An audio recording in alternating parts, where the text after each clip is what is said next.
Hello everybody and welcome back to Red Devils TV. Now, Manchester United lose 2-0 to Newcastle and really, what can I say?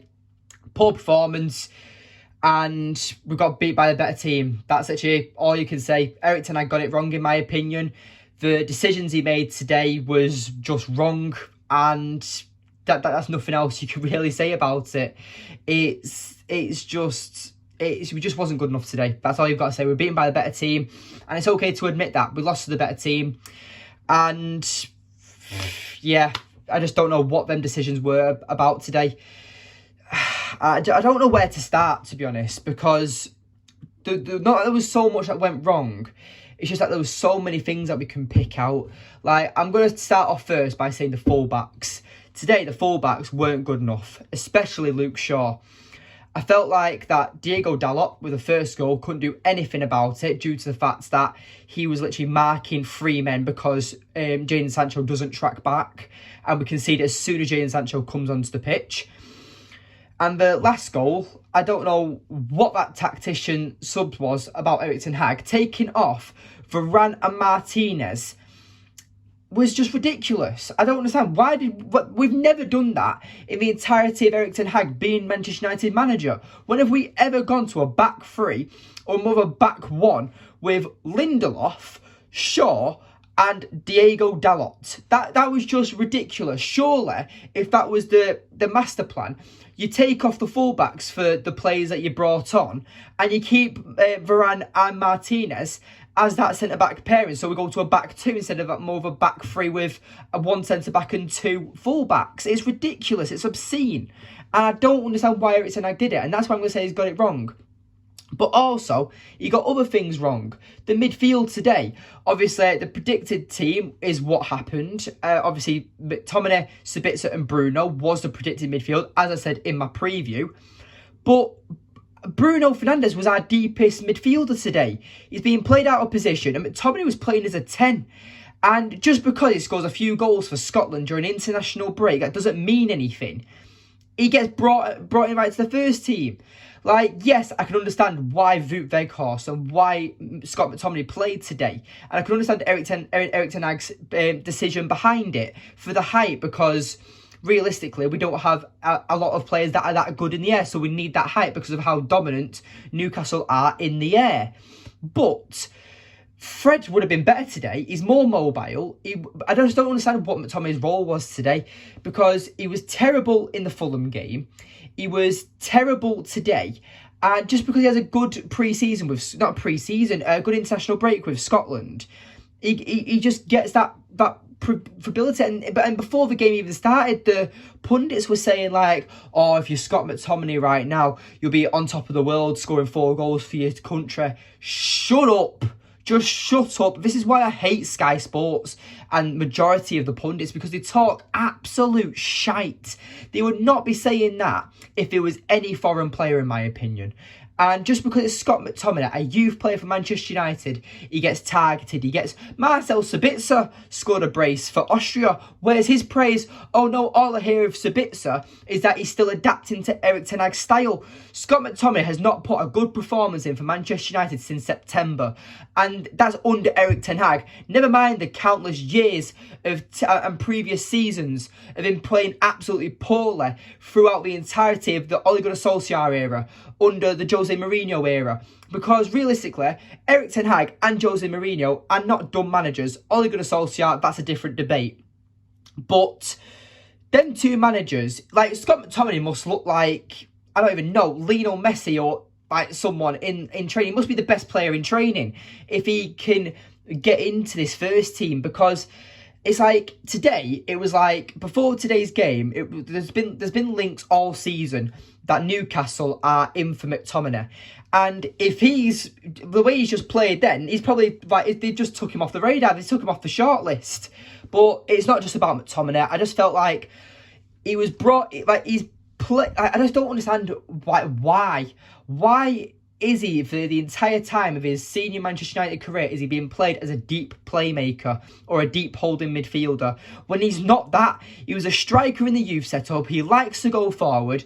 Yes, he prefers to be a box-to-box midfielder, but if you're comparing him with our other box-to-box midfielders, he's one of the worst ones we've got.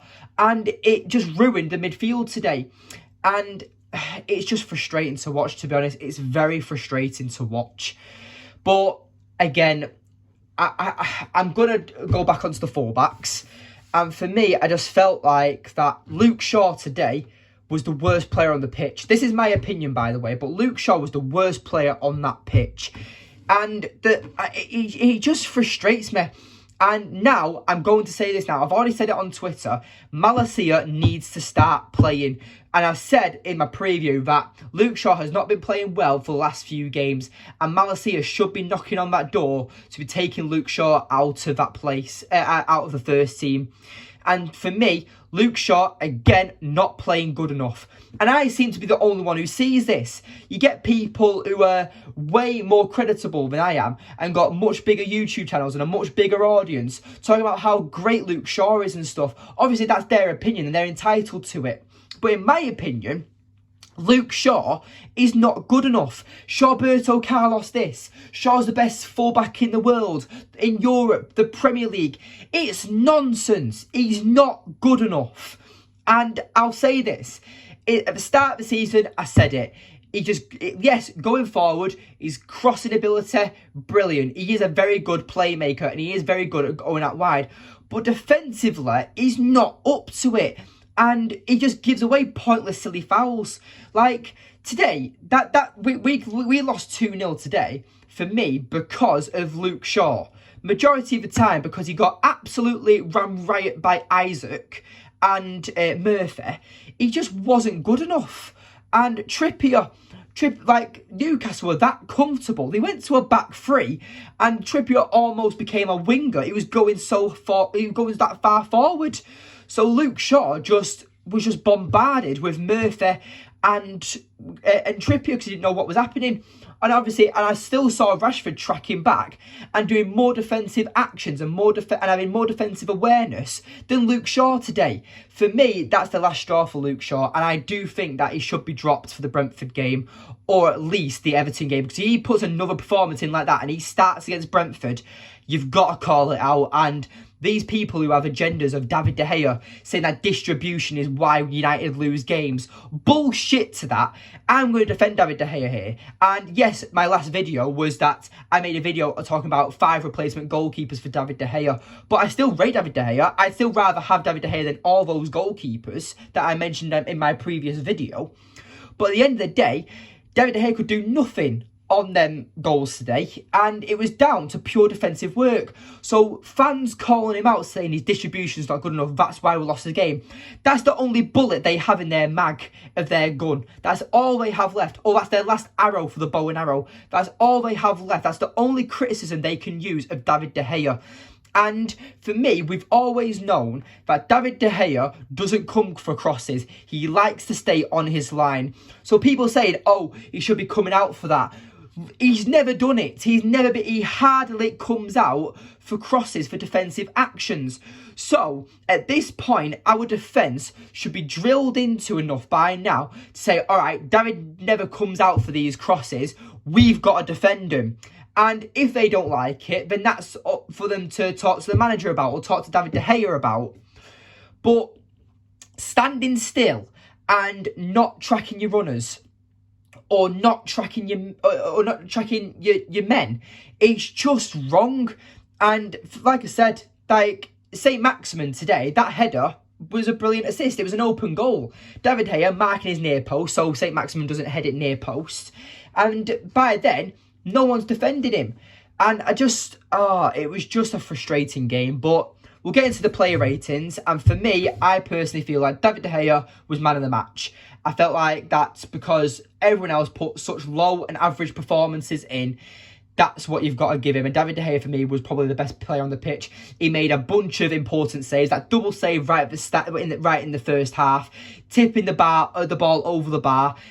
he did good today, David De Gea, and even though he conceded 2 goals, this reminds me of David De Gea of last season. This game, if you told me that this game was part of last season, I believe you, because it just looked like United just weren't up for it at all, and it's just frustrating. It's just frustrating when David De Gea gets so much agenda, and when players who don't have agendas or players who are favourite players play poorly, I hear silence about players not playing well.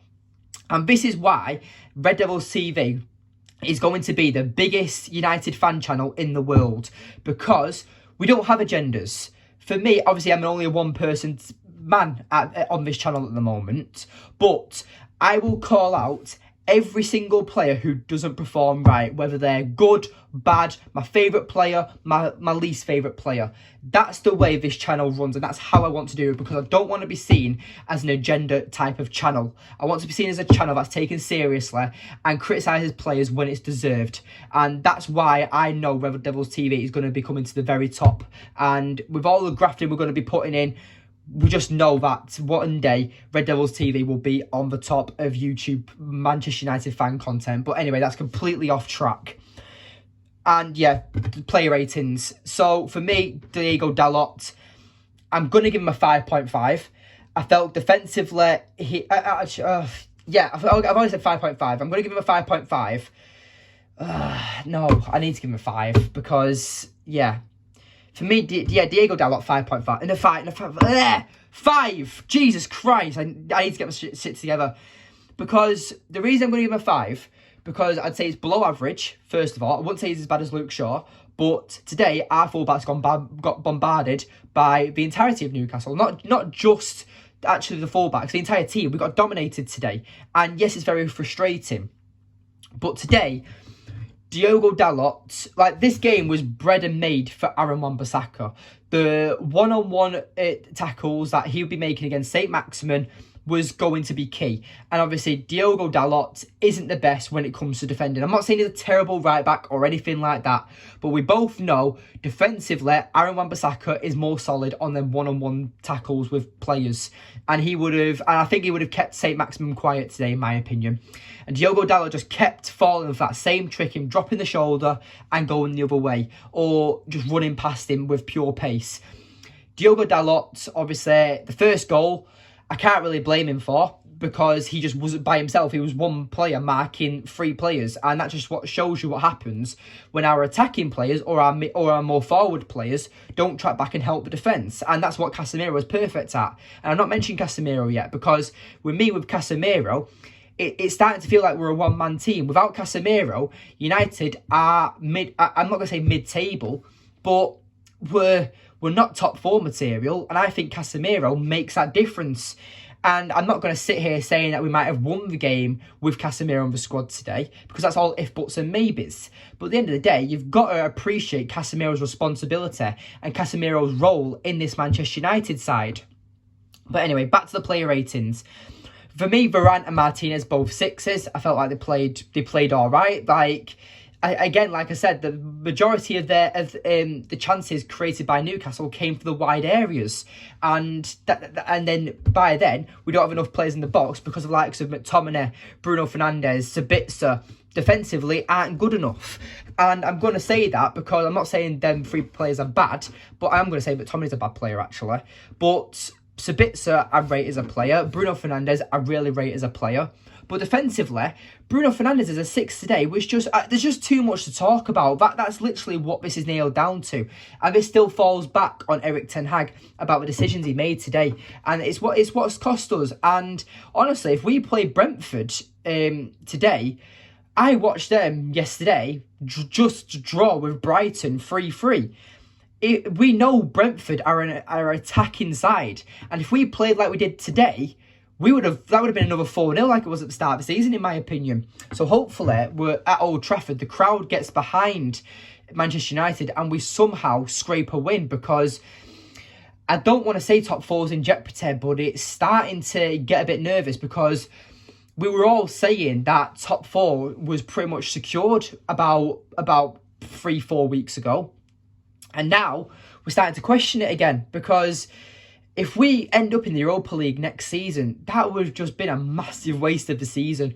And I thought that this season, realistically, to forget about the Carabao Cup, I thought that just nailing down top 4 and just making the squad better was what this season was all about.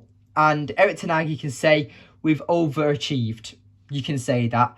Or we've not overestimated, I'm trying to think of the word. I'm just going to say overachieved. We've overachieved this season. But I keep losing track of the player ratings. I'm just getting over and done with. Luke Shaw, 4. Right, I've already explained my frustration with him. Scott McTominay, 4. Sabitzer, 5. Bruno, 5. Anthony, 6. Weghorst, I don't even want to talk about Weghorst. Weghorst, 4. And you know what? I just said I'm not going to talk about Weghorst, but he fucking pisses me off. And thankfully, Martial is back now, because Martial, I'm going to talk about him in a moment. He was on for literally a third of how long Weghorst was on the pitch for, and looks like a better player already. The link-up play, the making the forward runs. We already knew that Anthony Martial was an important player for this Erik ten Hag side, and just because Weghorst presses and runs around a lot, I'm losing patience with him, and it's painful to watch. It feels like playing with 10 men. And am I going to be that channel where it's like always falls onto the Glazers out, this and this every time we lose a game? No. But yes, at the same time, because we should have got Cody Gakpo, but because of our owners, we didn't get him. And it's just ridiculous. Like, you lose Cristiano Ronaldo and you go for a Burnley player on loan in Turkey, getting his teeth whitened and getting an air transplant.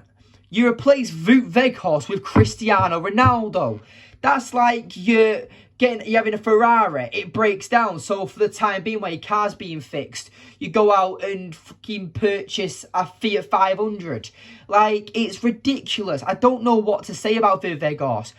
Hopefully, Martial, please, if I've got one wish for the rest of the season, I don't care if we don't win another trophy now. All I want is top 4 now, and that's the point I'm getting to now, because we need Champions League football. I can't do another season of the Europa League. It would ruin the entire season of losing out on top 4. And Wout Weghorst isn't it. He's not the man to take us to the next stage. Yes, he's very likeable, but realistically, is he better than Ighalo? And I think that's a good question to ask, because is he? I don't think he is, and it's just frustrating to watch. I like Wout Weghorst, but as a player, he's very frustrating. I can guarantee you that when Burnley become a Premier League side, when they get promoted from the Championship, Wout Weghorst is sold, because I don't think he renews his contract with Manchester United. I don't think we sign him on a permanent deal, and even if we did, that's idiotic in my opinion. But yeah, I've said in the past, maybe sign Wout Weghorst and Sabitzer on a permanent deal anyway, due to the fact that we don't want too many players coming in who are new to the club, and maybe you want to have players that are already a bit comfortable in the squad. But if they're not good enough, they're not good enough. We're not being ditched with more deadwood. We've already got enough of that we need to flog and get rid of, and we can't be adding more deadwood onto the pile before it gets set on fire and just gets dealt with, because we're not that club anymore. If we want to move forward with Erik ten Hag, then signing players like Wout Weghorst isn't the way to progress forward. But that's just my opinion. And Marcus Rashford, I'm going to give him a 5 today. Didn't look at the races. Is he still injured? I don't know. He just looked like a poor game for Marcus Rashford today. Hopefully he has a better game against Brentford in midweek. Who else came on? Anthony Martial. I'm going to give a 6. Like Anthony. I felt like he was our best attacker when he came on. And I actually want to speak about Anthony as well, actually. Anthony and Martial today. That's kind of funny. Anthony and Anthony Martial today were our best attackers. And people say that, every single game that we play, watch this space. Jadon Sancho's going to work a miracle, because they know that if they say it enough, law of averages will come around and be like, and Sancho will have a good game. That's what will happen, and everyone can then sit down and say, look, I told you so, this, and this. But then you can just say to him, but you've been saying it all season, mate. It's not gonna, it doesn't change anything. And Antony is preferred, and I think that with Antony in the squad, we're more balanced, and I think that we're a better side with Antony in the team. And I thought Antony was probably one of our best players on the pitch today. Before he got took off. I don't know why he got took off. If I would have took off anyone, I would have took off Marcus Rashford, to be honest. I would have took off Marcus Rashford, actually. And I would have brought Sancho on if you wanted to change the game, because Rashford didn't look up the races today. But for me, yeah, that's just what I've got to say. But for me, Martial, he looked mobile, he looked sharp. It looks like them 4 weeks of being in that training that training schedule that Erik ten Hag has put him under.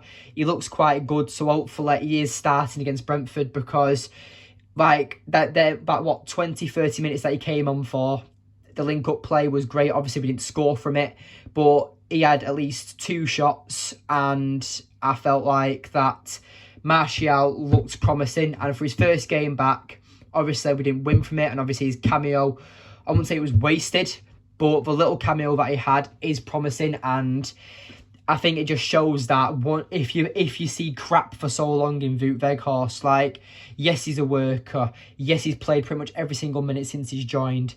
But he wasn't brought in to be the main striker. He was brought in to be the backup striker, and he knows that. But Martial got injured. And hopefully now, Martial is the main striker again, and we can progress forward and hopefully get top 4, because, you know, let me actually look at United's next few fixtures, the rest of Man United's fixtures. Man United fixtures. Let me have a look. So, reading it off now. Let me find, where is it? Where is it? Why has it just gone off? There we go. So, Manchester United's next few fixtures. We have Brentford on Wednesday at home. Then we have Sevilla. Oh, no, I'm reading the wrong way. Then we have Brentford on Wednesday. Then we have Everton. They're both at home. And then we're playing at home again next Thursday to Sevilla. Then we've got Nottingham Forest away on the Sunday. Then we've got the second leg with Sevilla. Then we've got a postponed match for Chelsea because of the FA Cup match against Brighton. Then we've got Tottenham. Then we've got Aston Villa. Then we've got Brighton in the league. Then we've got West Ham, Wolves, Bournemouth, and then Fulham on the last day of the season. And then we've got Chelsea, obviously, at a later date. So, and then that's plus whatever games we have if we progress further into the Europa League, plus the FA Cup. So, realistically, right now, we have 1, 2, 3, 4, 5, 6, 7, 8, 9, 10, 11, 12, 13 games left minimum to play.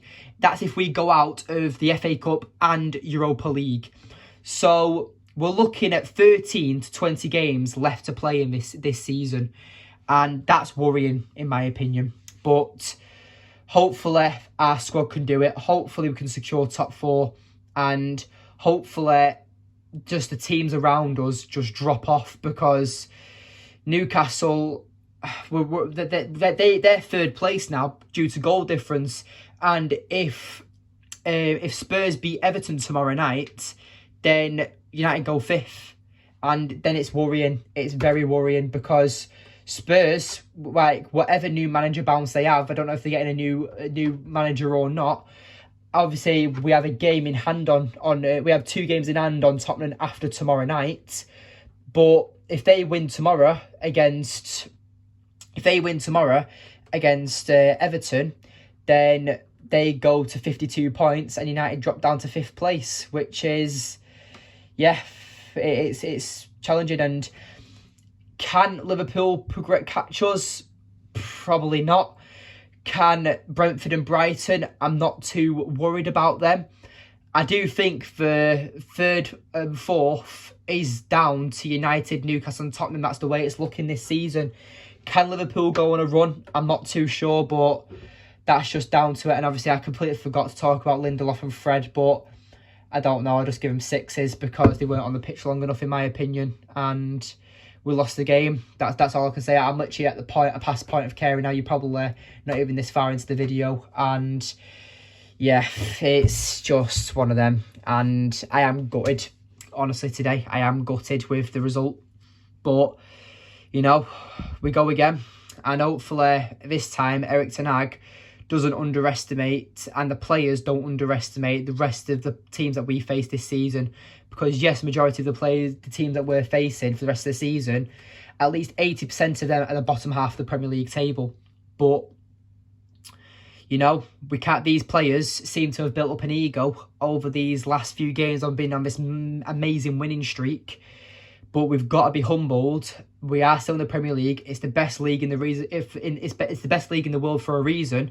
And teams like Brentford, teams like Newcastle, teams like Everton, Nottingham Forest, Chelsea, these teams that we're going up against soon, it's scary. And whatever happens out this season, all I want is top 4 now. That's all I want, and hopefully we get it. But I still think this squad needs massive investment. I still think that a load of players need to go who aren't good enough, but that's just my opinion. This video was planned out to be way longer than what I thought it should have been. Maybe this is why I need to start live streaming. But if you're this far into the video, thank you for watching. Please remember to like, subscribe, comment and share. Thank you for watching. I'll see you in the next one. Goodbye.